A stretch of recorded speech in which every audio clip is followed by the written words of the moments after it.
for today's video nga, igagawa kami ng maha dahil nga naisipan namin magmerienda neto. Kulang nga ang ingredients kaya naman dali-dali kami pumunta ng Pure Gold para nga bumili ng mga gatas. Si Tita Sally nga masarap gumawa neto kaya naman nagpaturo kami. Sabi ko nga kulang na ingredients nga lang ang bibili namin pero nga napabili na rin kami ng other snacks. Nag-commute nga lang kami ni Selwyn papunta nun at guys ang pauwi namin para nga mag-exercise kami is naglakad kami. O diba pinagpawisan na nga kami at nabawasan pa ng calories. Alam nyo ba healthy yun guys ang paglalakad lalo na sa morning. Pero alam nyo ba gustong gusto ko talaga maglakad pero nauuna talaga yung katamaran. So fast forward nakauwi na nga kami guys at ito nire-ready na nga namin lahat ng ingredients. Pinagbubuksan ko na nga yung mga lata dito ng gatas pati ng corn at ito guys nagsasali naman ako dito ng cornstarch. Akala nyo nga guys madali lang paggawa ng maha pero hindi. At ayan maghahalo na nga kami guys at kailangan sukat nyo talaga dito yung mga isasalin yung powder. At syempre hindi pwedeng hindi haluin dahil nga guys mamumuo at kailangan halong-halo mo talaga yan. Natutuwa nga ako guys dahil nga matututunan ko gumawa ng maha parang if ever na mag-crave ako is madali na lang para sa akin. So dito nga sa part na to guys nahirapan ako maghalo kaya naman sinabi ko kay Selwyn ay siya na nga muna. O diba nag-enjoy naman siya at para sa kanya madali lang. By the way guys sinalang na nga pala dyan hinalo ni Tita Sally na may mais at gatas at ngayon naman ay sasali namin tong cornstarch na tinunaw namin. Ito nga kasi guys yung magsisilbi magpapalapot nga sa maha nyo para nga maganda at sticky. At alam nyo ba naisip ko guys good din to for business and kung ibebenta nyo dahil nga mura lang yung ingredients pero masarap at talagang tutubo ka. After a few minutes of waiting at ayan na nga sinasali na nga dito ni Tita yung mga maha at papalamigin namin yan. At grabe ang dami naming nagawa. Alam nyo ba 5 plus boxes yan? Kailangan na nga din hanguin at isalin to guys dahil nga hindi to pwede magtagal at baka magdikit nga to sa kaldero. Syempre kumuha nga ako ng kutsara para tikman guys at grabe ang sarap nito. Craving satisfied nga si Selwyn guys dahil siya nga nakaisip ng merienda namin na to. And shout out nga pala kay Tita and Ma'am Sally guys dahil nga ang sarap netong mahat. And thank you rin po sa pagtulong niyo sa amin. So for today's video meron kaming masarap na merienda guys at alam nyo ba ang daming natira sa rep at ipapasalubong namin yun bukas. Dito nga sa video na to guys sinasaid nga lang namin dahil nga sayang. O diba sulit naman at saka guys hindi naman siya matagal gawin at hindi ka naman aabuti ng ilang oras. Syempre after namin magluto hinugasan ko na nga din muna yung mga pinaggamitan namin. Pinasuyo ko na din pala kay Selwyn guys lahat ng maha na ilagay muna sa lamesa para naman malamigan. So ayun nga tapos na nga ako maghugas guys at nandito na nga kami sa lamesa dahil nga lalagyan namin to ng cheese. Alam nyo guys napakabango neto. Yung amoy niya talagang matatakam ka na. Dito nga sa part na to is medyo gutom na nga kami kaya hindi na nga namin napansin guys na baliktad pala yung kadkaran.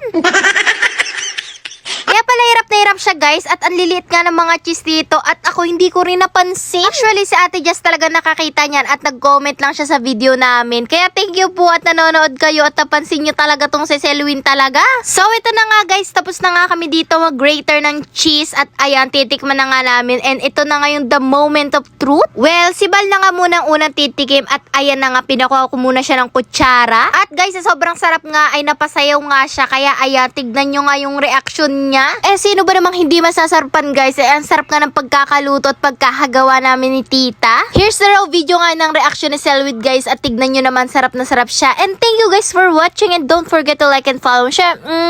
Pag may tanong nga kayo guys about sa pagluluto namin ng maha or ingredients, pwede kayo guys mag-comment yan sa baba sa comment section.